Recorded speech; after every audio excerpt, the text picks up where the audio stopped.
السلام علیکم ورحمۃ اللہ۔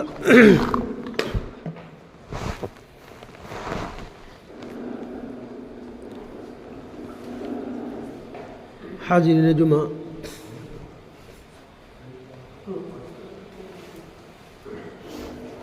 پچھلے خطبہ میں نے تکبر کے موضوع پر، گھمنڈ کے موضوع پر آپ سے مخاطب ہوا تھا۔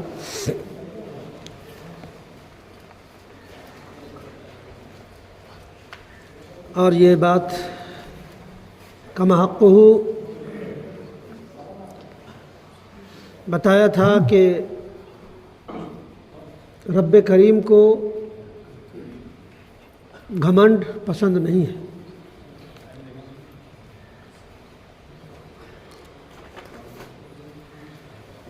گھمنڈ کرنا، لوگوں کو حقیر جانا اور حق کو ٹھکرانا، یہ تکبر کہا گیا ہے۔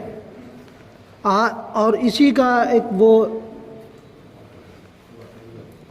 جز ہے تکبر کہ کوئی شخص اگر تکبر کرتا ہے تو گویا میری چادر میں کھینچ تان کرنے کی کوشش کرتا ہے، یعنی کبر جو ہے، گھمنڈ جو ہے، بڑکپن ہے، گریٹنس جو ہے، وہ رب کریم کی چادر ہے، اور کہا یہ میری اظہار ہے۔ اگر کوئی اس میں سے کھینچ تان کرنے کی کوشش کرے گا تو گویا میں اسے سخت سے سخت عذاب دوں گا۔ اسی کا توحید ہی کے زمرے میں آتا ہے۔ رب اگر بڑا ہے تو بڑا ہے۔ آج میرا جو موضوع ہے وہ ہے توحید۔ توحید کے معنی ہوتے ہیں اللہ کو ایک جاننا، ایک ماننا، اس کے ساتھ کسی کو شریک اور ساجی نہ ٹھہرانا، اس کی خالقیت میں، اس کی ربوبیت میں اور اس کے اسماء و صفات میں تنہا اس کو ماننا۔ خالقیت کہتے ہیں ہر شے کو، ہر چیز کو اللہ رب العالمین نے پیدا کیا۔ کوئی شخص کچھ بھی جاندار چیز کو پیدا نہیں کر سکتا۔ کسی کی اوقات نہیں ہے کہ وہ ایک چیونٹی بھی بنا سکے، اس میں جان ڈال سکے۔ رب کریم کا وہ ہے۔ زمین، آسمان، سورج، چاند، ستارے اور ان میں جو چیزیں ہیں سب کو اسے رب کریم نے وہ پیدا کیا، اور ان سب کی ترتیب دینے والا، سب کو برتنے والا۔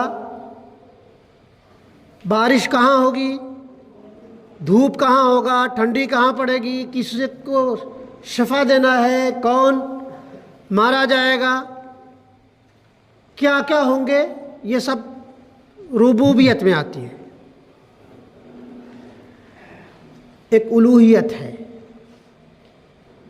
یعنی ہر طرح کی عبادت، ہر طرح کی عبادت، نظر و نیاز، پوجا پاٹ اگر کسی کے لیے لائق و سزاوار ہے تو وہ صرف رب کریم ہے۔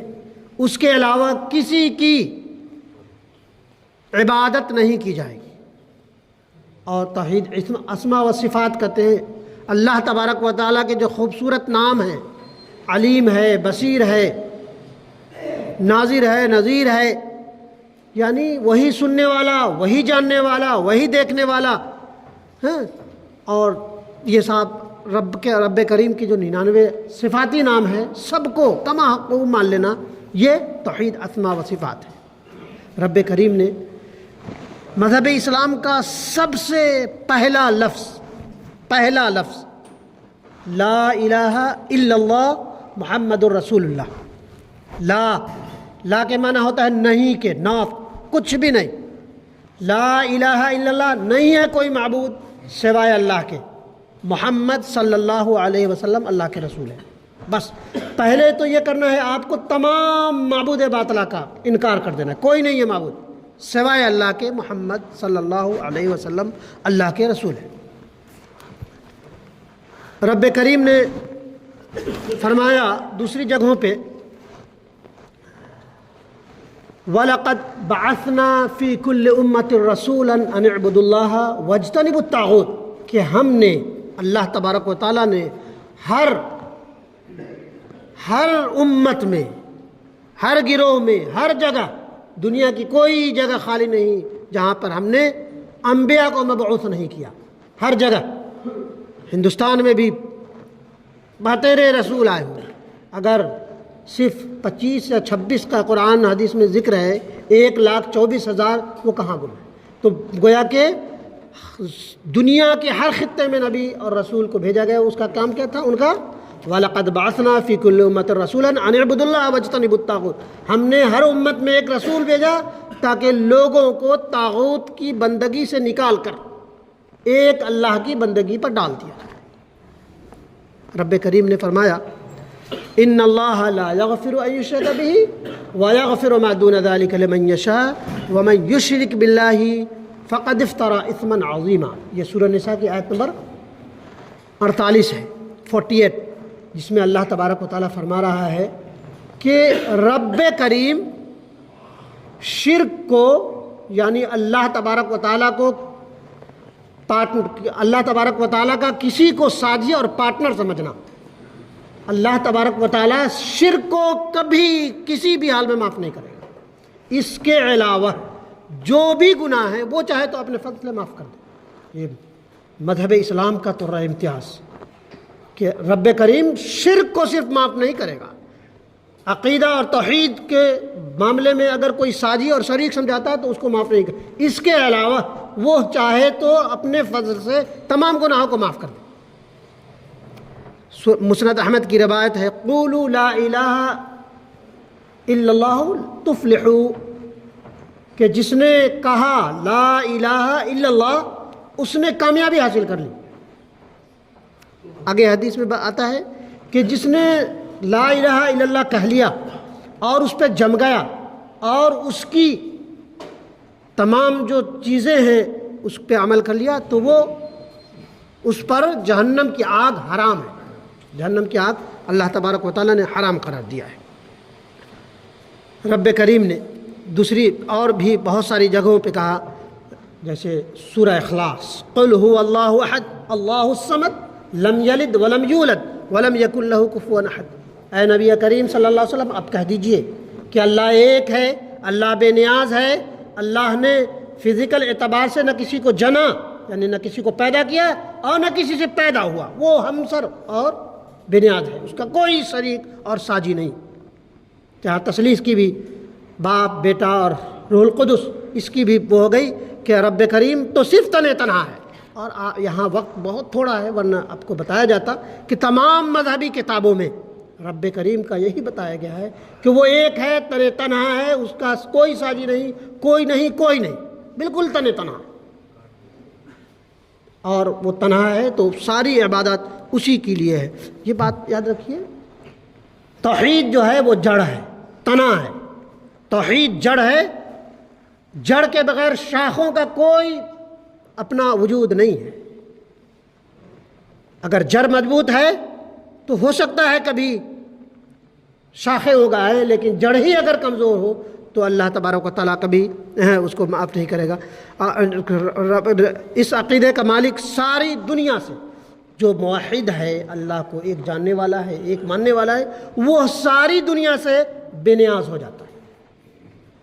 کیسے واقعات ہیں، کیسے حوادث ہیں، کیا ماحول ہے، کچھ ہر سے بے نیاز ہو کر وہ رب کریم کو اپنا ہر طرح کا مسیحا اور ہر طرح کا وہ سمجھ کر کے وہ کسی کی پرواہ نہیں کرتا کہ دنیا کے حالات اور کوائف کو کیا ہے، چونکہ وہ سپریم پاور ہے، بڑی طاقت ہے، اس سے بڑی کوئی طاقت ہے ہی نہیں، اس کے ارد گرد بھی کوئی طاقت نہیں ہو سکتا. حاضرین، عقیدہ اور توحید کے معاملے میں بتا دیا گیا، اور ایک وقت یہاں بہت تھوڑا ہے. تمام مراسم عبودیت کل قیامت کے دن ایک ایسے انسان کو بلایا جائے گا، کھڑا کیا جائے گا، اور وہ کہے گا اور اس کے ساتھ اس کی نماز، اس کے روزے، اس کی زکوٰۃ، اس کے صدقے، اس کے خیرات سب ہے۔ یا ربی انا الصلاۃ، اے میرے رب میں اس شخص کی نماز ہوں۔ اب اللہ کہے گا انک لعلی خیر، ابھی آپ انتظار کیجیے۔ رب کریم کہے گا آپ انتظار کیجیے، پرشت کے لیے بلایا جائے گا، یا ربی انا الصلاۃ، میں اس شخص کا جو کھڑا ہے اس کی میں نماز ہوں۔ رب کریم کہے گا انک لعلی خیر، کہ آپ تھوڑا انتظار کریے۔ پھر اسی طرح یا ربی انا الصیام، صیام، کہ اے رب کریم میں اس شخص کے روزے ہوں۔ یہ 45 اور 48 کے ڈگری میں اس نے روزے رکھے تھے۔ رب کہے گا انتظار کیجیے، تھوڑا اور انتظار کیجیے۔ اسی طرح صدقہ آئے گا، خیرات آئے گا، زکوٰۃ آئیں گے، حج آئیں گے، سب آئے گا۔ رب کریم کہے گا ٹھہریے ذرا، انتظار کیجیے۔ آخر میں یا رب انا الاسلام، انا التوحید، انا ایمان، وانت السلام، اے رب میں اس شخص کا ایمان ہوں، میں اس شخص کی توحید ہوں، اور تیرا نام سلام ہے۔ سلام اللہ تبارک و تعالیٰ کی صفاتی ناموں میں سے ایک نام ہے۔ اے رب میں اس کا ایمان ہوں، میں اس کا توحید ہوں، میں اس کا عقیدہ ہوں، میں اس کا جمع ہوا یقین ہوں، اور تیرا نام سلام ہے۔ کہا آئیے۔ رب کریم کہے گا اگر آپ توحید کا معاملہ آپ کا اگر شرک سے پاک ہے، نفاق سے پاک ہے، تو تمام مراسم عبودیت ٹوٹی پھوٹی ہی صحیح قبول کر لی جائے گی۔ اگر ایمان کا معاملہ، اسلام کا معاملہ، توحید کا معاملہ اگر کہیں سے کوئی آمیزش ہوئی، رب کریم آپ کی نماز، آپ کے روزے، آپ کے صدقہ، آپ کے خیرات سب کو آپ کے منہ پر مار دے گا۔ یہ ہے توحید کی اہمیت۔ اسی طرح یہاں بس وقت یہ ہے، معاذ بن جبل ایک صحابی ہیں، ان سے روایت ہے، وہ کہتے ہیں کہ ایک شخص ایک مکھی کی وجہ سے جنت میں چلا جاتا ہے، ایک مکھی کی وجہ سے جہنم میں چلا جاتا ہے۔ نبی کریم صلی اللہ علیہ وسلم سے پوچھا گیا اے صلی اللہ کی طرف سے ایک مکھی کی وجہ سے کیوں؟ ایک راستے میں شاہراہ پر ایک ایسا بت اور ایک ٹھکانہ تھا جہاں پر گزرتے ہوئے وہاں کے ساہوکار کا یہ کہنا تھا کہ کچھ بھی صحیح اس پہ چڑھاوا چڑھاؤ پھر تم آگے بڑھ سکتے ہو۔ تمام بہت ساروں نے آئے، کہا کہ میرے پاس تو کچھ نہیں ہے، میں تو مسافر ہوں، کیا چڑھاؤں؟ کہا مکھی چڑھا دو۔ تو ایک شخص نے، تمام شخص نے مکھی چڑھا دی، سب کے سب پھنس گئے، سارا کا سارا ایمان ہو گیا۔ اور ایک شخص نے کہا کہ شخص تم کہتے ہو مکھی چڑھانا، میں عقیدت کی نظر سے ادھر نہیں دیکھ سکتا، میرا رب تو واحد ہے، میرا رب تو اکیلا ہے، وہ تنہا ہے، وہ عبادت کا وہ حق رکھتا ہے، میں نہیں کرتا۔ اس شخص کو وہاں کے ساہوکار مار دیتے ہیں، وہ جنت میں پہنچ جاتا ہے۔ حاضرین، تو شریعتیں بدلتی رہی ہیں، شریعت جو ہے قانون، حلال حرام ساری چیزیں بدلتی رہی ہیں۔ حضرت آدم علیہ السلام کے زمانے میں کچھ اور شریعت تھی، حضرت نوح علیہ السلام کے زمانے میں کچھ اور شریعت، مثلا حضرت آدم علیہ السلام کے بھائی اور ان کے بیٹے اور بیٹی، سیم بیٹے اور بیٹی میں شادی جائز تھی، بعد میں حرام ہو گیا۔ حضرت نوح علیہ السلام کی بیوی کافرہ، حضرت لوط علیہ السلام کی بیوی اس وقت جائز تھا۔ توحید میں کبھی بھی تبدیلی نہیں ہوئی، انا ربکم الاعلی، لا الہ الا اللہ، کہ اس کے علاوہ کہ تمام آدم علیہ السلام سے لے کے محمد عربی صلی اللہ علیہ وسلم تک توحید میں کوئی تبدیلی نہیں ہوئی۔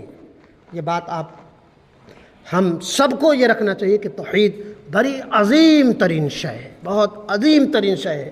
رب انسان ہے، غلطیوں کا پتلا ہے، انسان کی تمام گناہوں کو اللہ تبارک و تعالیٰ معاف کر سکتا ہے۔